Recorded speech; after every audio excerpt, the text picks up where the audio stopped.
First, a couple of thoughts. Congratulations to Islam Makhachev. He is the new UFC lightweight champion, and it feels like we were headed in this direction. It was just a matter of time ever since Khabib retired about 2 years ago. And it's amazing when you think about it because, yes, this is a new era. Yes, this is the Islam era. Yes, this is the dawn of a new king reigning supreme in what is arguably the best weight class in the UFC. It's 55 or 35, as we've talked about before. But in a weird way, doesn't it feel a little different than your other new eras? Like when Leon beats Usman, that feels like a new era. When Izzy beats Whitaker, that feels like a new era. This doesn't quite feel like that because it feels like the passing of the baton. The Khabib story is so unique because he was in his prime, still so young, still so dominant, and yet he retired abruptly, 29-0, after the untimely passing of his father, his mentor, his coach, his best friend. And when he walked away, he said it even on that night, like, Islam is next. And he's my guy. He's my protege. I'm his mentor. He's just as good, if not better than me. He will have this title. And obviously there's a bit of a dip there because he had to work his way to this spot.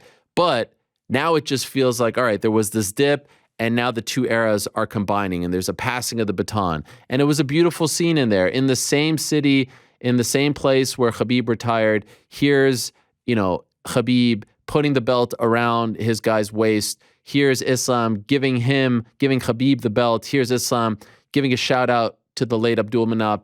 It was a great scene for that entire team.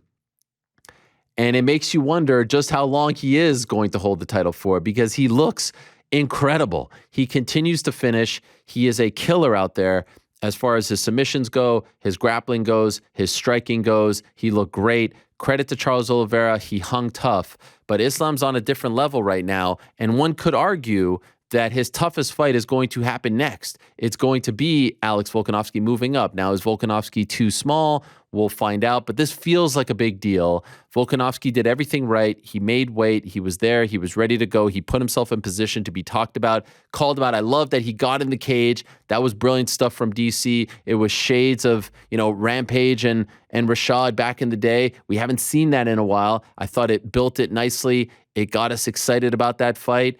And I can't wait to see it. And what's also fun for the rest of the weight classes, I sort of lamented the fact earlier last week that Islam didn't have that signature win. He didn't have that big number one contender win on his resume. Now, not his fault, right? He was booked to fight Dariush. Dariush got hurt. He was booked multiple times with RDA. Not his fault. But he just didn't have that win. Well, now, because he hasn't fought those guys leading up to that point, all these guys who had losses to Khabib, to Oliveira, they all have a new lease on life. Poirier hasn't fought Islam. Gaethje hasn't fought Islam. Chandler hasn't fought Islam. Dariush, of course, hasn't fought Islam. He was the one guy left for Oliveira, it seemed, at 155, if not for Volkanovski. So it feels like a whole new fresh coat of paint on this weight class. It all feels fresh. It all feels new. But it also kind of feels like, the continuation of what ended abruptly around 2 years ago. So a great scene there, and I'm really looking forward to that fight. That fight is going to be amazing. That fight between Volk and Islam is going to be incredible. I am really looking forward to seeing that. And credit to Islam, credit to Khabib, how he set it up. He's going to Perth. And this works out very nicely for the UFC because, like I said, they were going to be faced with a predicament. If Charles Oliveira would have won on Saturday, he had to fight in Brazil. And so he would defend the 55 title in Brazil.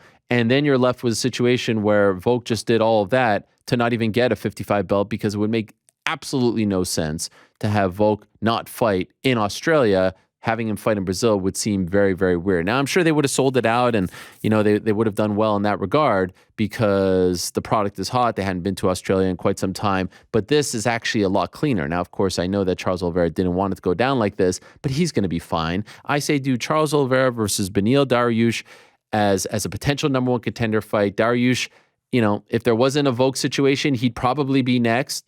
And he looked fantastic against Mateusz Gamrot.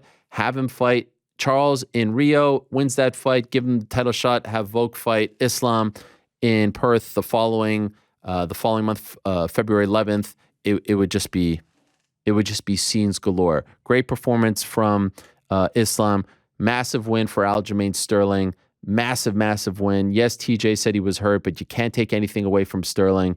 He is still the champ, and now he's got an incredible amount of options. Is it going to be Cejudo? Is it going to be Chito Vera? Is it going to be Sugar Sean O'Malley, who had the very close but somewhat controversial win over Petr Yan? Initially, upon first viewing live, I thought it was 29-28 for Petr Yan. You watch it again, you can understand why it might have gone to Sean. First round was super close. To me, it came down to the first round. And I remember when they were reading the scorecards and they got to Ben Cartilage, who I think is one of the best judges in the sport. He was the last one, and they said 29-28. Ben Cartilage scores at 29-28. I was like, all right, this is going to be the one. And I thought he was going to go with Yan. He scored it for O'Malley 10-9, 10-9, and then 9-10. No, it was 10-9 first, 10-9 third, and then Petr Yan gets the second round. I was like, all right, well, what the hell do I know? I'm no certified judge. Very, very close fight. And I like the way O'Malley handled it on the back end.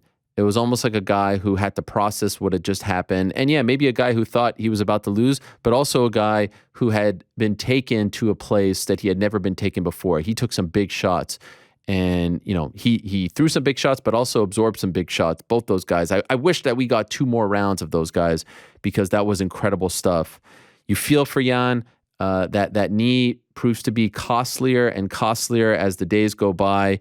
He would not be in this situation, but that's how it goes in this business. So he's going to have to regroup now and see where he goes from here. And I'm very curious to see what they do with O'Malley. O'Malley probably, you know, the big draw right now, but does he want one more? Does he need more time? It's going to be a really interesting story to unfold. We're going to talk about the TJ Dillashaw situation with the guys afterwards, because I think we have dissenting viewpoints on his situation. Of course, I think we could all agree that's probably the last title shot that he's going to get, given his age, given the way his body is holding up. One of the all-time greats.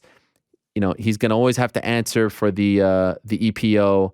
But, you know, look, we don't talk about it really with Anderson, and he's fighting in 5 days. So it's one of those things that he's just going to have to deal with. And quite frankly, I think that he has dealt with it as well as one could possibly deal with those things. There's 2 ways, right? There's one way where you can just kind of shy away and deny. You know, the Barry Bonds approach, the Roger Clemens approach, or there's the TJ approach, which, you know, I always bring up Andy Pettitte. I think Andy Pettitte, is of those baseball players back in the day, if this name means anything to you, handled it the best. He held a press conference. He said, I screwed up. I'm sorry. And it feels like people don't really hold it against him these days. What a performance from Bilal Muhammad. Massive win for him over the previously undefeated Sean Brady. He has come a very long way. He has incredibly improved. The aggression, the striking, the power, the technique was really, really impressive against a guy who, you know, I thought was, you know, still going to be, everyone loses. So still en route to being a title contender, but that's a huge win for Bilal Muhammad. And I would love to see him fight Gilbert Burns next. I think that would be a lot of fun. So we have a lot to discuss as far as 280 is concerned, but